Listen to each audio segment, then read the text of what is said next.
Well, good afternoon, and perhaps I can have your extra 5 minutes. I'm Peter Totterdill from Workplace Innovation Europe. We are a not-for-profit organization whose origins lie in the University Institute that I helped create back in the 1990s, a long time ago. But we broke away, we became independent because we wanted more freedom to build bridges between academic knowledge and practice. And that's very much what I shall be talking about over the next 24 and a half minutes, perhaps more. So, I'm not doing this right. Is this what I have to press to move on? Brilliant. Okay. Now, Peter gave a very, very clear explanation, a very clear definition of workplace innovation. And he and I do not disagree on any aspect of that. We just have slightly different ways of expressing it. For me and for others, a key milestone in this came in about 2001 when the European Commission asked me and other members of a policy advisory group in Brussels to really define what works. They were looking at a range of different academic theories, they were looking at different consultancy models, but it wasn't clear exactly what worked. And by what worked, they meant what brings together that synergy between high performance, high capacity for innovation, and high quality of working life. So they asked me and a team of 12 researchers from 8 different countries to answer that question. Not an easy job, but we looked at 100 different companies across those 8 different countries, manufacturing companies, service companies, large companies, SMEs. We also looked at what the literature had been saying, and including all of the different strands which came from across different Europe. We looked at the literature around socio-technical systems, particularly from the Netherlands. We looked at the literature on democratic dialogue in the workplace, coming from Norway and Sweden. We looked at the industrial relations literature as well. And we tried to pull together something which could make sense to people who were not researchers, to people who really wanted to make a difference on this. So to policymakers, to people in business, to trade unions, to employers' organizations. And the very simple definition, the very simple test which came out from this was about the nature of jobs themselves and people's experience in those jobs. So this expression on the screen about creating jobs which enable people to use and develop all of their knowledge, their skills, their creativity in their day-to-day work has important ramifications. Unpack it, and you'll find that there are enormous implications for the way in which we structure our companies and the types of culture which actually exist within them. Now, of course, since 2002, there have been an enormous burgeoning of literature within Europe and beyond, which actually, I think, reinforce some of these core findings. It took a little time, but then in 2013, the European Commission seriously adopted workplace innovation as part of its innovation strategy. And again, the aim was to create something like a social movement across Europe, a movement which actually worked towards a common understanding amongst businesses, amongst trade unions, amongst researchers and policymakers about what good looks like and how to implement it more widely across European businesses. And that coalition now, even though European funding has stopped, it's run by a coalition of different partners, and we have really built, I think, quite a movement across Europe.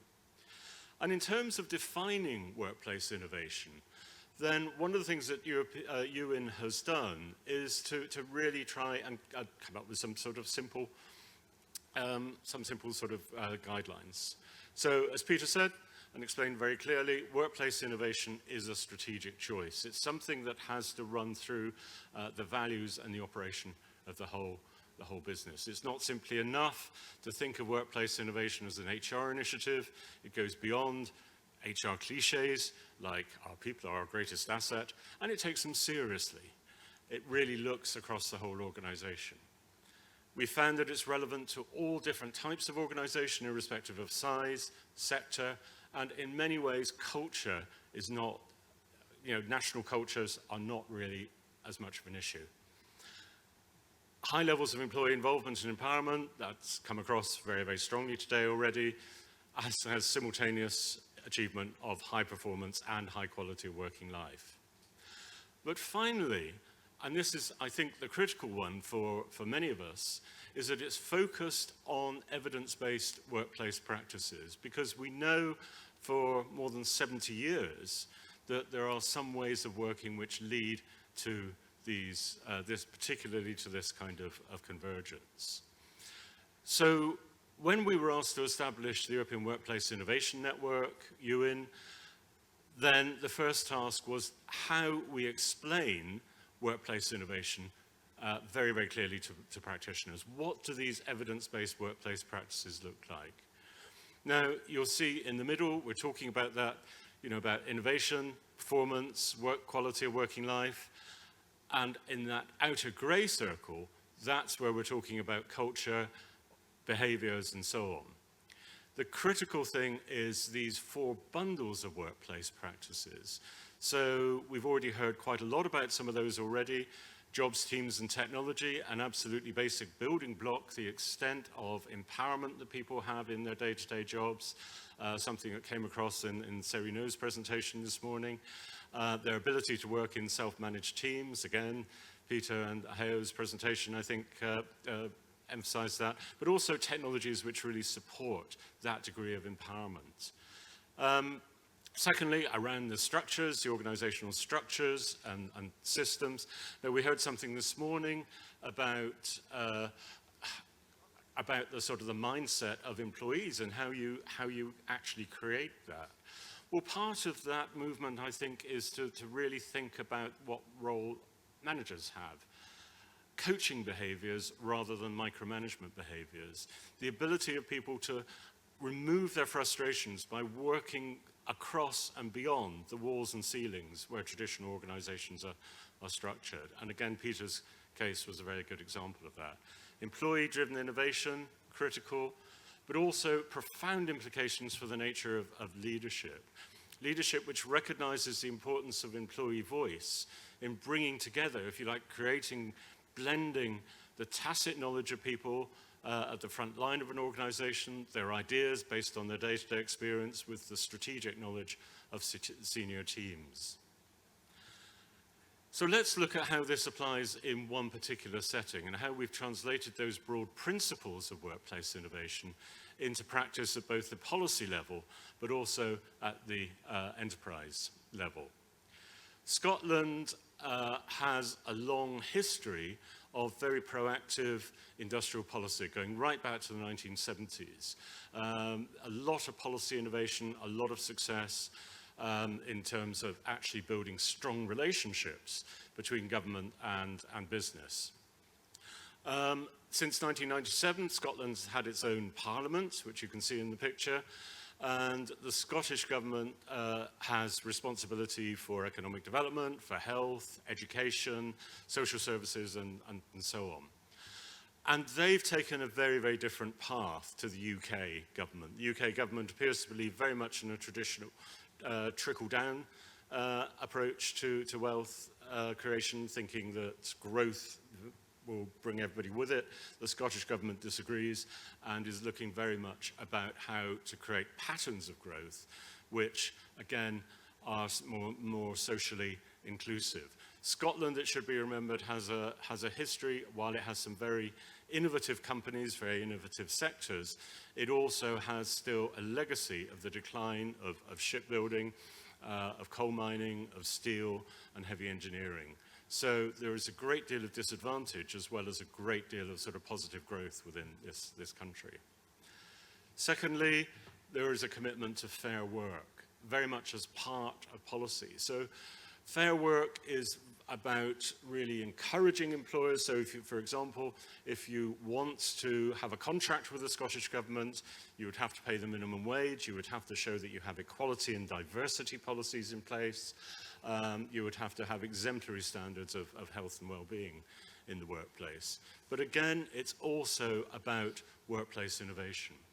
And workplace innovation is the policy tool which helps the Scottish Government to deliver those broader objectives, and particularly led by Scottish Enterprise, which is the Scottish Government's economic development agency. So the first thing was back in 2016, we started discussions with the Scottish Government, or with Scottish Enterprise, about how they were going to deliver this, this approach.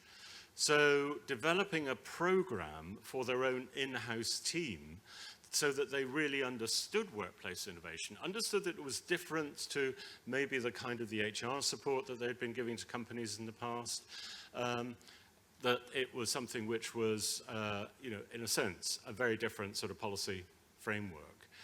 So creating that team has been really important. These people who you see in the picture and others, they are the field workers. They are the people who are going out, starting conversations with companies, from very small companies to very, very large ones, very much saying, how can we help?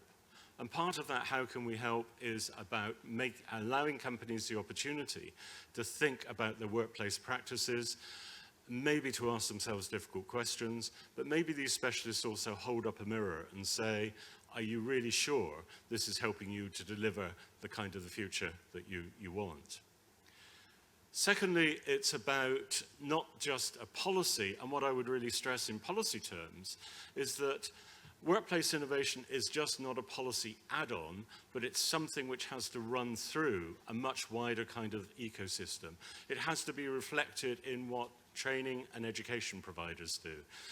Trade unions and employers' organizations really have to understand it. There has to be a kind of a collective dialogue across these different actors to help shape the kind of the attitude of businesses. Raising awareness amongst businesses has been a big part of the Strand, so a series of masterclasses, of workshops, all free, as well as individual visits by the Scottish Enterprise specialist team, and a lot of online resources as well. They will support hands-on work within individual companies. This is a picture of a packaging company that needed some real rethinking of its production processes, and Scottish Enterprise will pay people to come in and do this sort of support for them. But this is the one that I really want to focus on, because one of the things I think that we've learned, if you're taking a company on a journey, then actually companies learning from each other, that peer-to-peer support can be one of the most important drivers of workplace innovation. So here's a group of companies here, a cohort of 10 companies that is very much part of the early Scottish Enterprise model. It includes people from steel manufacturing, people from tourism, people from engineering, people from research and development, a wide range of different sectors. And of course, when they all come into the room on the first morning, they say, what on earth have we got in common? By the end of the first coffee break, they get it. It's all about people. It's all about harnessing the creativity and engagement of people more effectively. And we work with these companies over the course of a year through workshops, through e-learning, through a lot of kind of peer-to-peer support and interaction and so on, as well as going on site. The key thing in bringing about that kind of change is not as experts coming in and saying, this is how you should do it. More, it's about building up the capacity, the knowledge, the insight within the company, and also the mandate of people to make that kind of change happen and to make it a kind of a self-perpetuating momentum of change. This is the change model that we use. It starts with what we call absorptiveness, the ability of the company to absorb what's going on in the outside world. What are other companies doing? What are the competitors doing? What are the emerging technologies that really might actually challenge or provide opportunities for what you do? How do you engage people across the organization in understanding that change is part of their day job? How do you get them to understand that they're coming to work to do their day-to-day tasks, but they're also coming to work to improve the business? And then how do you empower them to actually take the initiative to develop enterprising behavior throughout the organization? And then similarly, these feedback loops are very much about that process of continual learning, continual productive reflection, where it's appropriate and expected that people will take 2 steps back regularly from the day-to-day tasks and think, how could we do this better? Or even more, what else could we be doing? What could we be doing completely differently? So these are just some of the companies in that cohort that you saw. Pharmaceuticals, engineering, social care, very much like Zurich, packaging, even a company that renovates historic buildings. Very, very diverse, difference in size, difference in ownership, all of them coming in because they had this need to harness the ability of their workforce to adapt to a changing environment, and all of them coming out with different but actually comparable solutions. So I want to focus on one company, Booth Welsh. Here they are. They're an engineering services company, so they provide specialist engineering services to the energy industry, to food, to pharmaceuticals, across a range of different sectors. A family-owned company, Martin there inherited the company from his father, a very paternalistic company, not much opportunity for discretion, for innovation, a boss that told them what to do. Martin tried to change that. It went far more than he ever expected. So coming back to this point, where do we start? Well, we start by finding the people who have a passion to do things differently, people who have ideas that things could be made in a different kind of way. So here's Amy. She came out of the program with a leadership and management certificate, but she also came out with a role in her company with a mandate to ask difficult questions, to find opportunities for bringing people together to reflect on how they were doing and how to make things differently. That company now, it started with 2 people, the 2 change leaders. It's now got 20 people who have gone through a similar program. They're aiming for 10% of their workforce to be change leaders, change animators, if you like. The second thing is actually measure what is important. So we developed a diagnostic tool, an employee survey, which is asking people's experience on a day-to-day basis of these 4 bundles of workplace practices that we talked about: jobs, teams, and technology, employee-driven innovation, leadership, structures, and so on. So not asking about people's attitudes to work, but very much focused on their concrete experience of work. And the results that companies get are very much like this. So on one axis, you have, on the column on the left, you have all the different workplace practices. But on the top, you have the breakdown into different teams, departments, professional groups within the company, and so on. And you can see in this company, there are quite a lot of reds, which give you a very good starting point with where to start the change process. And one of the first things that Booth Welsh found from their survey results was the workforce didn't get it. They didn't get where the company was going. They loved their jobs as engineers. They could sit in their cubicles, they could do their work, but they didn't understand the direction of the company. A big problem when the company was facing the need to change the way it worked through digital technologies to become more sustainable environmentally and so on. So very simple. You take a cross-section of people away to a nice hotel by the seaside for 2 days, and you get them to imagine the company in 3, 4, 5 years' time. But only one rule. The best argument wins, not seniority. People leave their job titles, they leave their hierarchies outside the room, and you come up with a shared vision. So 4 pillars. These pillars were the hooks on which you could go back to the company afterwards and say, hey, have you got an idea how we can contribute? Can we set up a task group to look at digital technologies and how they may benefit our clients in the energy sector, for example? So unleashing some real opportunities. We've just done another one quite recently with them, and again, they've come up with a vision which is not just about creating an agile, innovative organization and achieving growth that way, but also looking at their social credentials, how they're engaging with local schools, how they're engaging with environmental groups, and so on. Second outcome from the diagnostic, well, okay, the company was saying, we create a culture of innovation. Actually, they didn't. People were not assessed, they were not managed on the basis of their ideas, very much purely on their functional tasks. So very, very simple things. Actually creating a place where if you want a coffee, you have to come to a single place to get it. Encouraging interaction between people. Creating spaces where people could play with digital technologies. And actually an expectation that anybody has the ability to, from time to time, take time off their functional tasks to experiment, to play in this kind of Fab Lab environment.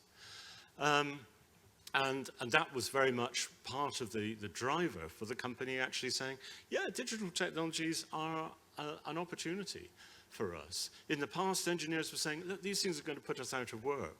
Now they're saying, actually, we think this technology could really help this client. Let's experiment with it. Let's see how we can make it work. Similarly with the environment as well. How can we use digital technologies to help our clients remove their digital or reduce their digital footprint? Again, breaking down those barriers, again, as Peter's example showed, very much about one of the biggest frustrations that people have at work is that, you know, they may be working very well in their team, but then the product or the service they're developing, it all goes wrong when it is passed on to the next team because they haven't really understood, you know, what's been happening. So actually working towards a flatter kind of structure, really getting people to understand where the barriers, where the obstacles are coming, where the breakdowns in communication happen, and really rethinking those roles. And then, of course, team working is something we've discussed as well. While Booth Welsh said that it had teams, actually it was just a series of people who were told what to do by their line managers. Well, that raises two questions. Firstly, if they're not collaborating and supporting with each other, then, you know, that doesn't really help the quality or the delivery of the product or service. But of course, secondly, it raises a question of why are we appointing line managers on a line manager's salary simply to micromanage the work of people within their teams. So again, it led to very much a flatter kind of structure. Now, this is critical because one of the things that I think we've learned from workplace innovation is that it doesn't just change organizations, it changes people. Martin was really shocked when he saw those diagnostic results. He did not think that his people, his 200 workforce, would be so negative about their experience of working within the company. So, but he went with it. We supported him. We gave him those coaching skills, those emotional intelligence skills to actually accept criticism, to change his style of leadership. And that was a critical moment, I think, in moving the company on. So lots of very, very positive benefits, I think, from that change process. Again, from a workforce which really didn't understand where the company was going and didn't think it was part of their job. Actually, at least half of the workforce, and I think this has probably increased now, are actively involved in developing strategic initiatives in addition to their functional tasks. A lot of ideas coming up for improving both the business but also the service to clients, particularly around the introduction of digital technologies and environmental technologies. So, and leading on to a process of continuing organizational redesign. The aim is to create a self-sustaining momentum of change so that while you may start by wanting to address some of the reds on that diagnostic result chart, actually this company has moved beyond its original aspirations. It's doing things now that it could not have imagined 4 years ago, because such a wide section of people across the organization are contributing, are developing the strategy of the business. So if we're to sum up, this only worked because about the need to view workplace innovation systematically. If you try simply to engage people's ideas, you have a suggestion scheme, but line managers don't get it.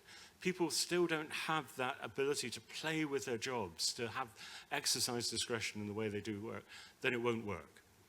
So secondly, again, critical thing, find those people with enthusiasm, with potential as change leaders, and support them. Give them the knowledge, the skills, and the mandate that they need, so that they, not you, they create that sustainable momentum. They take things beyond initial expectations. And that that changing that culture, changing that management culture is really critical. Thank you very much. I'm only 53 seconds into that 5 minutes.